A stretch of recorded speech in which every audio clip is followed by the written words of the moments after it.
우리는 몇 주간 꿈에 대한 이야기를 듣고 있는데요.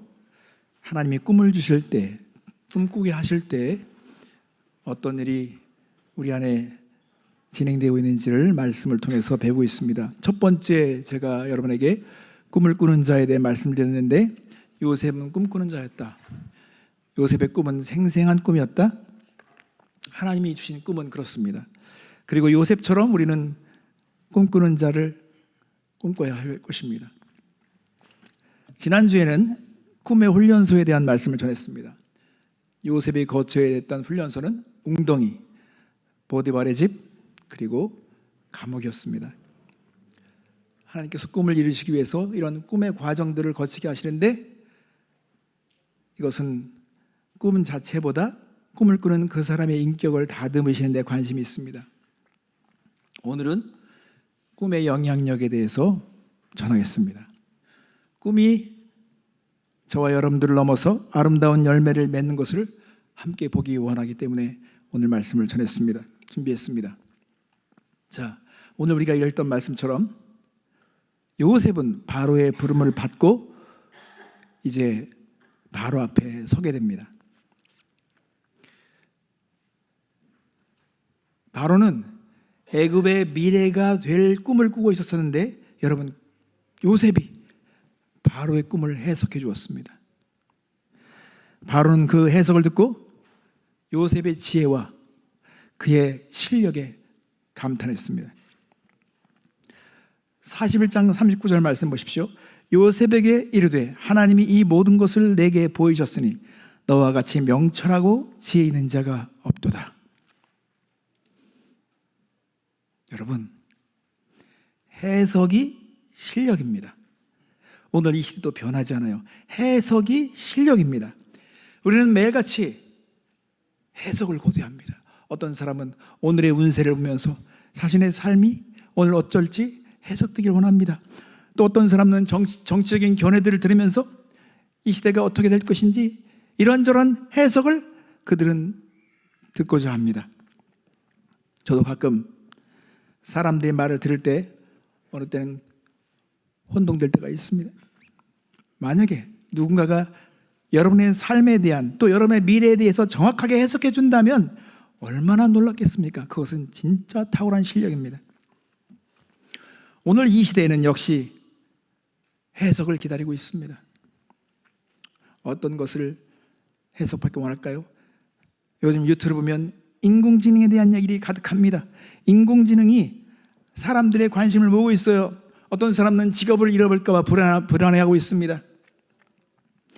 미래를 예측할 수 없는 이런 급변하는 시대에 과연 우리의 미래는 어떻게 될까요? 우리에게 어떤 기근이 닥칠까요?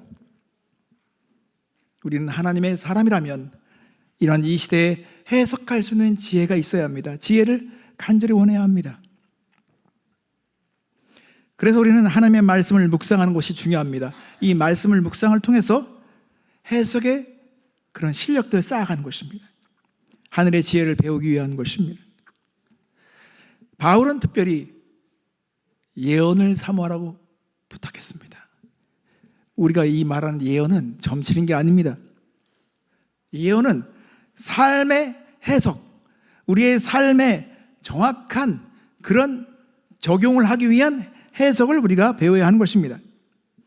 나의 현재의 상황을 정확하게 해석할 수 있다면 얼마나 큰 위로와 소망이 되겠습니까?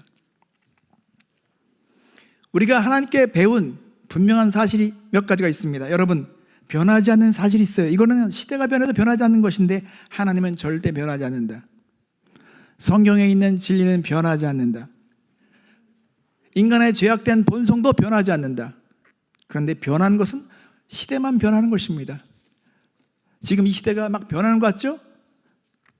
여러분, 사실 깊이 들어가면 예전에도 똑같이 있었던 것입니다. 이 시대에는 또한 다른 모양으로 새롭게 바벨탑이 세워지고 있다고 볼 수가 있습니다.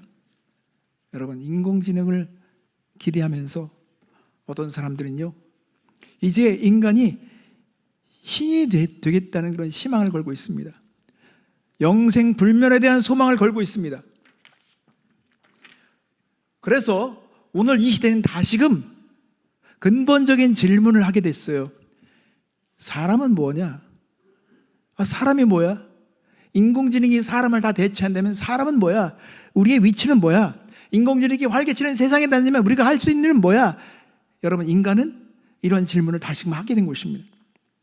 그런데 여러분, 다윗은 일찍부터 여기에 대해서 깨달았어요.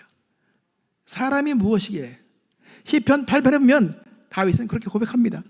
사람은 천사보다 인공지능보다 좀 떨어질 수 있어요.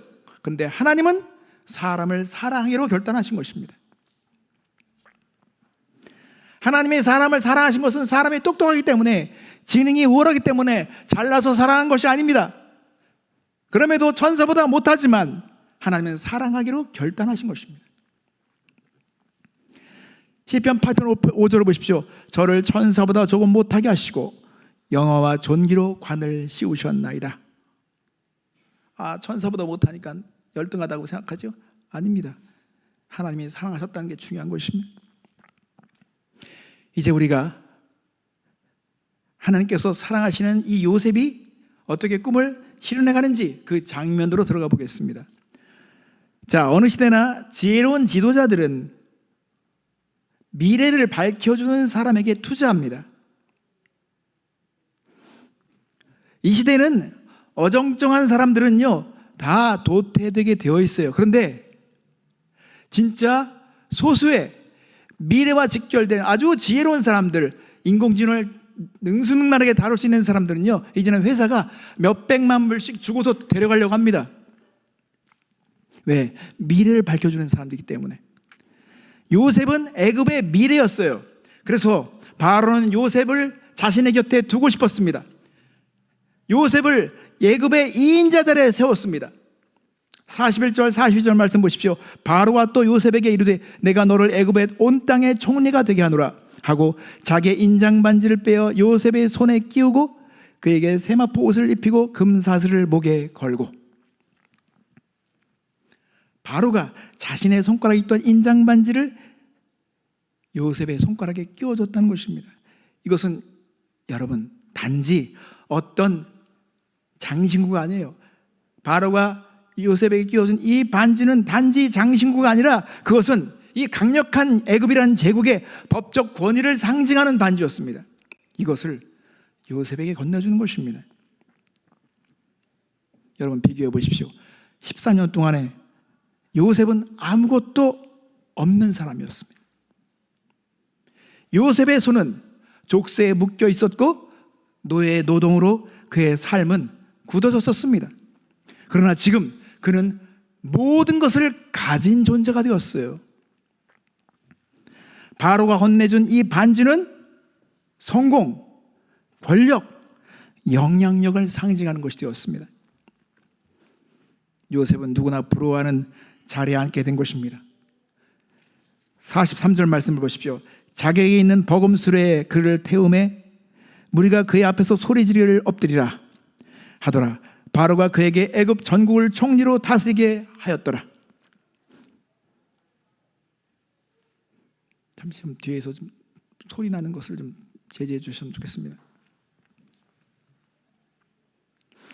여러분 사람들은 이런 자리를 안고 싶어 하겠죠? 그런 꿈을 꾸고 싶지 않습니까? 무엇이든지 하고 싶은 것을 할 수 있는 그런 반지를 갖고 싶어 할 것입니다. 그래서 성공의 반지를 얻은 사람들은 이 반지를 얻는 순간에 과거의 고통에 대한, 과거의 시련에 대한 보상이라고 생각합니다. 그리고 속으로 생각합니다. 나는 그동안 열심히 일했고 고통을 받았으니 나는 섬김을 받을 자격이 있다고 말합니다. 그렇게 생각할 것입니다. 그러나 여러분 기억하십시오. 성공은 자기 자신을 위해서 멈춰서는 종착지가 아닙니다. 더 높은 차원으로 나아갈 수 있는 발판이어야 합니다. 요셉의 영향력은 그 반지를 자신을 위한 기념비로 세우지 않았습니다. 자신을 넘어서 사명을 수행하는 반지로 사용했던 것입니다. 그러므로 오늘 여러분에게 세 가지 중요한 사실을 말씀드리겠습니다. 첫째, 여러분 꿈이 실현되는 순간은 여러분과 제가 바꾸어지는 변하는 것이 아니라 여러분과 제가 평소에 어떤 생각을 하며 살았는지 그것을 드러내주는 것입니다. 꿈의 실현은 우리가 바뀌어지는 것이 아니라 우리가 어떤 존재에 있는지를 드러내주는 것이라는 것입니다. 요셉은 바로의 궁전에서 지도자가 된 것이 아닙니다. 그때 비로소 바로의 궁전에 섰을 때 그가 지도자가 된 것이 아니라 이미 요셉은 감옥에 있을 때에도 지도자였습니다. 여러분, 리더십은, 지도력은 존재에서 나오는 것입니다. 요셉은 이미 그의 존재로 준비되어 있었습니다. 요셉의 성공이 그에게 더 큰 기회를 준 것뿐입니다. 요셉은 어디서나 무엇을 하든지 하나님이 함께 하신다는 사실을 보여줄 수 있는 사람이었습니다. 39장 3절과 4절 말씀 보겠습니다. 그의 주인이 여호와께서 그와 함께 하심을 보며 또 여호와께서 그의 범사에 형통하게 하심을 보았더라. 요셉이 그의 주인에게 은혜를 입어 섬김에 그가 요셉을 가정 총무로 삼고 자기 소유를 다 그의 손에 위탁하니. 어떤 사람들은 그렇게 말하죠. 내가 나중에 승진이 되면, 나중에 내가 성공하면 그때 내가 관대해질 거라고 생각합니다. 여러분, 나중에 팀장이 되면 그때 리더십을 발할 수가 있을까요? 리더십은 직함이 아니라 인격이에요. 직함에서 나오는 게 아니라 인격입니다. 요셉은 구덩이 속에서도, 보디발의 집에서도, 감옥에서도 이미 리더였습니다. 단지 바로의 궁전은 요셉의 정직함을 만드는 것이 아니라 그의 정직함을 위해서 더 큰 일터가 주어진 것입니다.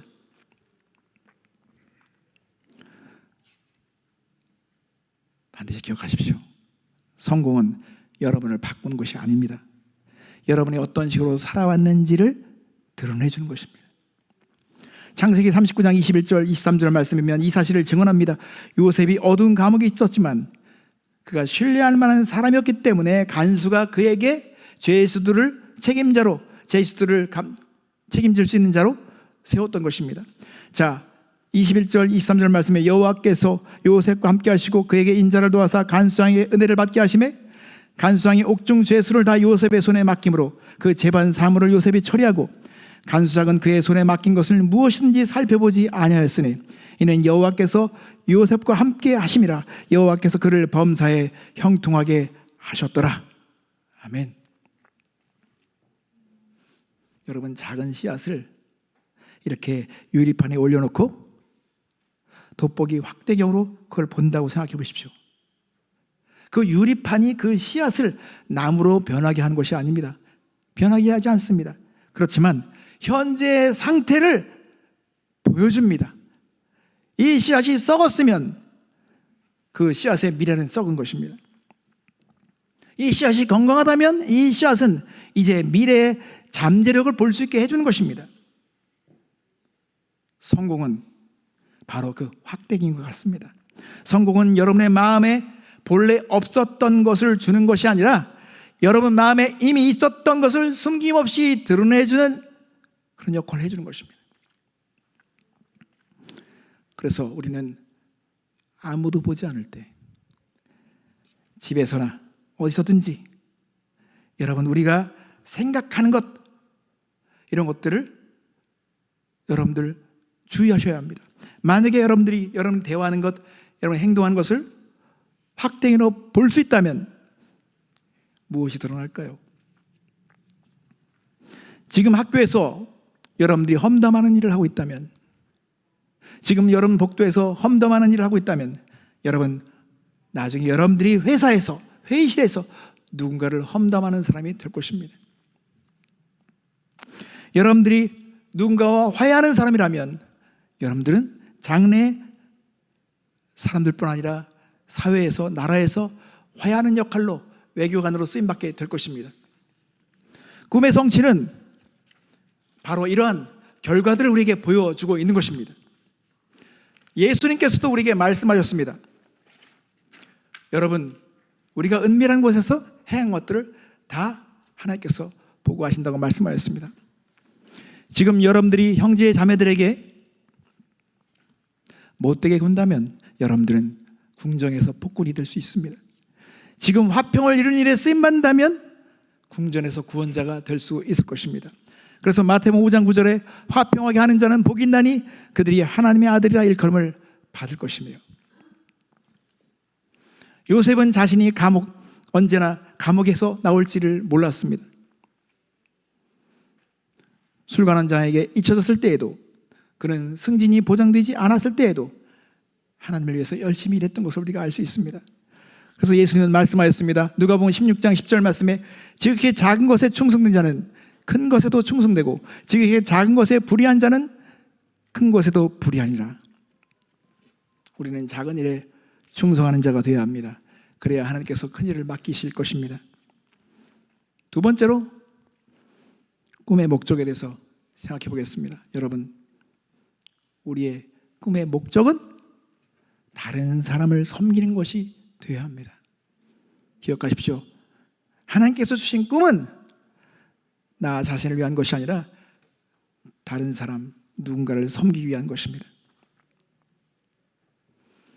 요즘에 사람들이 하는 말이 있어요.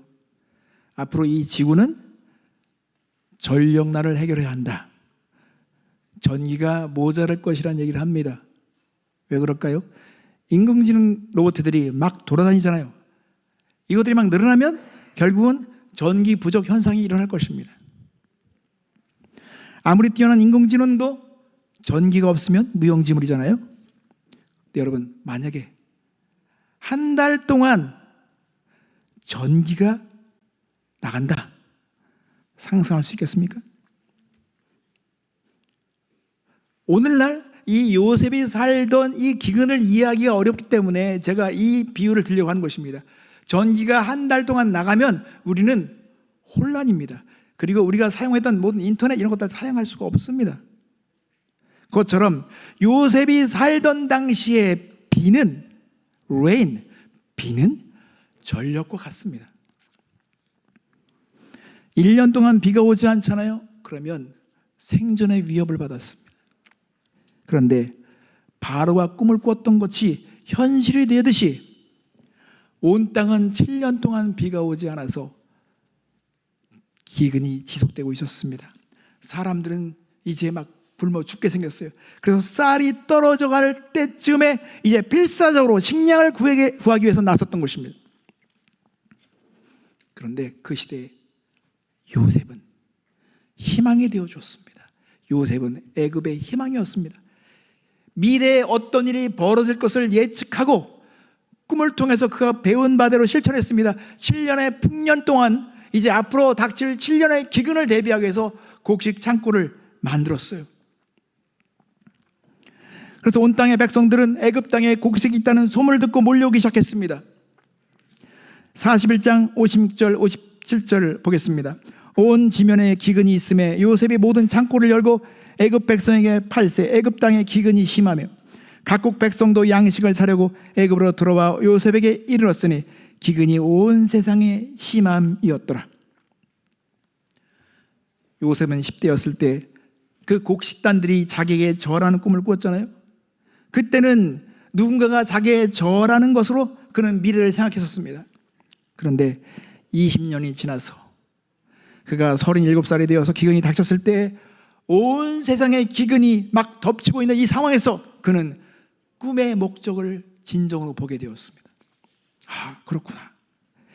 이 곡식단들이 나에게 절하는 것이 아니라 내가 손에 쥔 이 이삭들, 이 곡식들에게 사람들이 절한 거구나 하는 걸 깨닫게 된 것입니다. 창세기 42장 9절부터 10절 말씀을 보십시오. 요셉이 그들에게 대하여 꾼 꿈을 생각하고 그들에게 이르되 너희는 정탐꾼들이라 이 나라의 틈을 엿보려고 왔느니라. 그들이 그에게 이르되 내 주여 아니니이다. 당신의 종들은 곡식을 사러 왔나이다. 요셉은 이러한 사실 앞에서 깨닫게 된 것이죠.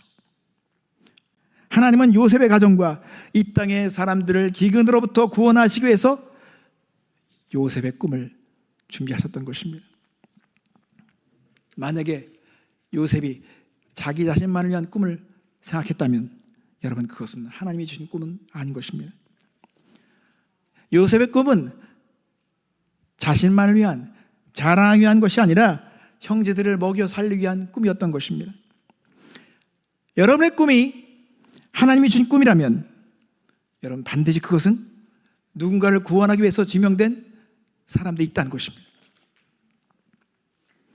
꿈의 성취는 여러분을 통과해서 다른 누군가에게 흘러가도록 하나님께서 의도하신 것입니다. 여러분의 꿈이 오직 여러분 자신만을 위한 것이라면 그것은 세상적인 야망일 뿐일 것입니다. 자, 그래서 여러분의 승진이나 꿈의 성취는 누군가의 기도 응답이라는 사실을, 그것이 하나님의 방법이라는 사실을 우리가 알 수 있기를 원합니다. 만약에 어떤 저수지에, 높은 산지에 있는 저수지에 물이 가득한 상태를 한번 생각해 보십시오. 이 물이 그냥 흘려보내지 않고 계속 움켜쥐고만 있다, 그러면 여러분, 썩어 죽은 호수와 같습니다. 그런데 이 물이 파이프를 통해서 아래 계곡으로 흘러간다면 여러분, 가정을 살리고 또한 사막을 정원으로 만들고 목마른 자들에게 마실 물을 제공하게 될 것입니다. 저수지는 물이 가득 차서 터질 지경일 때가 성공한 것이 아니라 그것이 흘러서 비워질 때에 비로소 성공한 것입니다. 하나님이 주신 꿈은 생명을 구원하는 길입니다. 요셉의 영향력은 굶주린 세상의 곡식 창고였습니다. 오늘 이 시대에도 가난한 삶에서 그 가난을 딛고 꿈을 이뤄낸 사람들이 누군가에게 곡식 창고 역할을 하는 사람도 있습니다.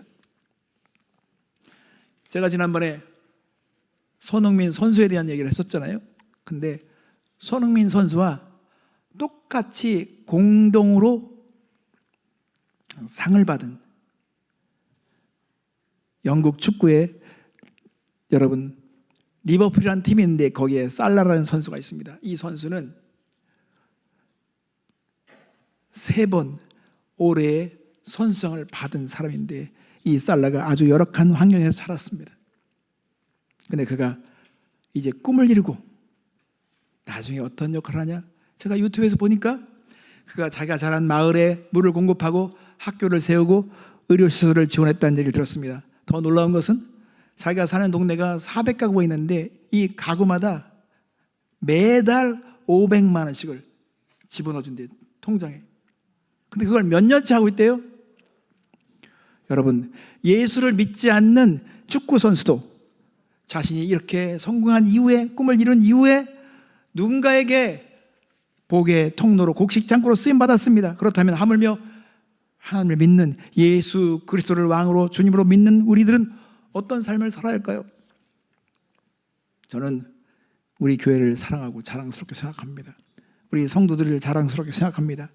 작년에 우리가 수요 모임, 줌 모임을 통해서 마다가스카르의 선교사님을 교제하는 시간이 있었습니다. 선교사님들을 돌아가면서 우리가 교제를 했었습니다. 그런데 마다가스카르에 있는 선교사님의 얘기를 통해서 그 마을에 치통으로 고생하는 학생들, 젊은 청년들이 많다는 얘기를 들었습니다.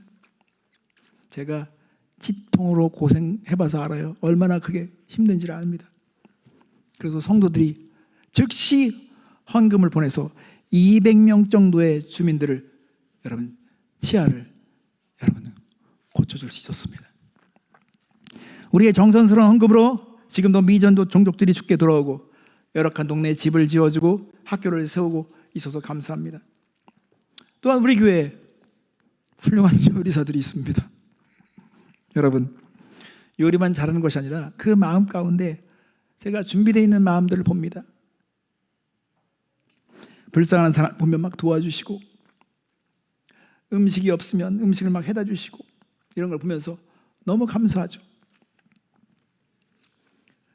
여러분, 우리가 가지고 있는 꿈은 어떤 외로운 사람들, 가난한 사람들, 굶주린 사람들을 위한 기도응답이 되어줘야 하는 것입니다. 우리가 가지고 있는 영향력, 재능, 사회적인 지위들은 누군가를 돕고 살릴 수 있는 데 쓰여져야 하는 것입니다. 성공의 초점은 나 자신에게 있는 것이나 나 자신을 실현하는 것이 아니라 하나님의 나라의 사명을 완수하는 것입니다. 그것으로 전환되어야 한 것입니다. 그래서 여러분과 제가 가지고 있는 이 궁전이라는 플랫폼, 이 궁전이라는 영향력이라는 막대한 것을 하나님께서 주실 때 우리는 그것을 누군가를 위해 써야 합니다. 만약에 여러분에게 궁전이라는 그런 플랫폼이 주어졌다면 제일 먼저 누구를 돕고 싶습니까? 어떤 사람을 위해서 여러분들이 그 영향력을 쓰고 싶습니까? 우리의 가장 본이 되신 예수님은 자신을 내어주심으로 바로 그런 삶을 사셨고 우리에게 비전과 사명에 대해서 말씀하였습니다. 예수님의 비전은 마가복음 10장 45절에 인자가 온 것은 섬김을 받으려 함이 아니라 도리어 섬기려 하고 자기 목숨을 많은 사람의 대속물로 주려 함이라고 말씀하였습니다. 예수님처럼 다른 사람을 섬기기 위한 꿈을 우리는 이루어야 합니다. 마지막 한 가지 더. 꿈을 이룬 사람은 여러분 관점이 순수해야 합니다. 이게 무슨 말일까요? 관점이 순수하다는 게 무슨 말일까요? 요셉의 형제들이 요셉에게 찾아왔을 때 여러분 요셉은 그들을 죽일 수 있었어요. 그러나 그들을 죽이지 않았습니다. 그는 이렇게 고백했습니다. 45장 5절 말씀에 당신들이 나를 이곳에 팔았다고 해서 근심하지 마소서, 한탄하지 마소서. 하나님의 생명을 구원하시려고 나를 당신들보다 먼저 보내셨나이다. 여러분, 영향력이라고 하는 것은 반드시 시험을 받게 되는데 영향력의 궁극적인 시험, 요셉이 받은 영향에 대한 시험은 내가 보복할 수 있고 상대를 해할 수 있을 때 그가 어떻게 대하는지를 보는 것입니다. 요셉은 애굽의 군사력을 마음대로 쓸 수 있었습니다. 또 형제들을 처형할 수 있는 권리를 가졌습니다. 그러나 요셉은 하나님의 섭리라는 렌즈를 통해서 삶을 바라보기로 선택했습니다. 요셉의 마음이 순수했기 때문에 자기를 버렸던 형제들을 보면서 하나님의 섭리를 볼 수 있었습니다. 형제들이 자신을 배신했음에도 그 속에서 하나님의 손길을 보게 되었습니다. 예수님은 마음이 정결하고 깨끗하면 하나님을 볼 수 있다고 말씀하였습니다. 마음이 정결한 사람은 삶 속에서 일하시는 하나님의 손길을 볼 수 있는 것입니다. 마태복음 5장 8절 말씀, 마음이 정결한 자는 복이 있나니 그들이 하나님을 볼 것이며. 그러므로 꿈을 이룬 사람들은 자신의 고통보다 하나님의 계획을 더 선명히 볼 수 있을 만큼 순수한 마음을 가져야 합니다. 요셉은 자신을 팔았던 형제들을 더 이상 원수로 보지 않았습니다. 그들이 요셉을 애굽으로 인도하는 그런 손으로 쓰였다는 것을 그가 보게 되었습니다. 창세기 45장 7절부터 9절 말씀을 보겠습니다. 하나님이 큰 구원으로 당신들의 생명을 보존하고 당신들의 후손을 세상에 두시려고 나를 당신들보다 먼저 보내셨나니 그런즉 나를 이리로 보낸 이는 당신들이 아니요 하나님이시라. 하나님이 나를 바로에게 아버지로 삼으시고 그 온 집의 주로 삼으시며 애굽 온 땅의 통치자로 삼으셨나이다. 그러므로 꿈을 이룬 사람들은 복수할 권리를 내려놓고 섬길 기회를 찾아야 합니다. 하나님의 계획을 신뢰한다면 자신의 상처를 넘어서야 하는 것입니다. 혹시 여러분, 내가 나중에 잘 되면, 성공하면 반드시 보복할 거야, 내가 반드시 뻔때를 보여줄 거야, 이런 유혹을 받은 적이 있습니까? 여러분 가운데 혹시 내가 복수하지 않는 것이 더 힘들 만큼, 괴로울 만큼 그런 경험이 있지 않습니까? 하지만 여러분이 겪고 있는 그 고통보다 하나님의 계획을 더 선명하게 보여달라고 기도해야 합니다. 그게 중요한 것입니다. 그래서 하나님, 제 눈을 열어주소서. 내가 가지고 있는 이 능력이 주어졌을 때 이것을 내가 보복하는 데 쓰지 않게 하시고 하나님의 섭리를 보게 해달라고 여러분 기도해야 할 것입니다. 요셉처럼 자신의 꿈을 넘어서는 사람이 되어야 합니다. 그래서 우리가 하나님의 섭리에 대한 부분을 봤을 때 본 말씀처럼 창세기 50장 20절 말씀에 당신들은 나를 헤아려 하였으나 하나님은 그것을 선으로 바꾸사 오늘과 같이 많은 백성의 생명을 구원하게 하시려고 하셨나니 당신들은 두려워하지 마소서. 내가 당신들과 당신의 자녀들을 기르리이다 하고 그들을 간곡한 말로 위로하였더라. 이제 정리하겠습니다. 여러분, 요셉의 꿈은 보스가 되는 것이 아니었습니다. 공급자가 되는 것이었습니다. 하나님이 주신 꿈은 결코 자신만을 위한 것이 아닙니다. 어떻게 다른 사람을 섬길지에 관한 것입니다. 그래서 꿈을 이룬 사람은 영향력을 갖게 되어 있습니다. 영향력은 돈과 같습니다. 화폐와 같습니다. 사용할 때 가치가 생깁니다. 여러분의 영향력이 어디에 미치고 있는지를 한번 살펴봐야 할 것입니다. 만약에 내가 요셉처럼 내 손가락에 어떤 권위, 영향력이라는 반지가 주어진다면 여러분 어떻게 하시겠습니까? 소외당하는 사람들, 지금 갈등하고 있는 사람들, 그들을 위해서 우리는 평화의 사도들이 되어야 합니다.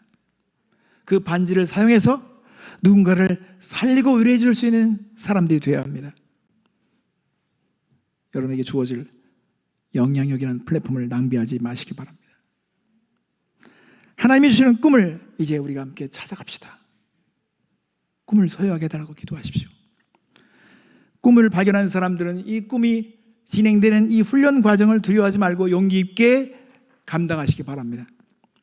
하나님은 꿈을 반드시 이루어 주실 것입니다. 꿈은 우리 자신을 넘어서서 하나님 나라를 위해서 아름다운 열매를 맺어가야 할 것입니다. 하나님이 그렇게 하실 줄 믿습니다.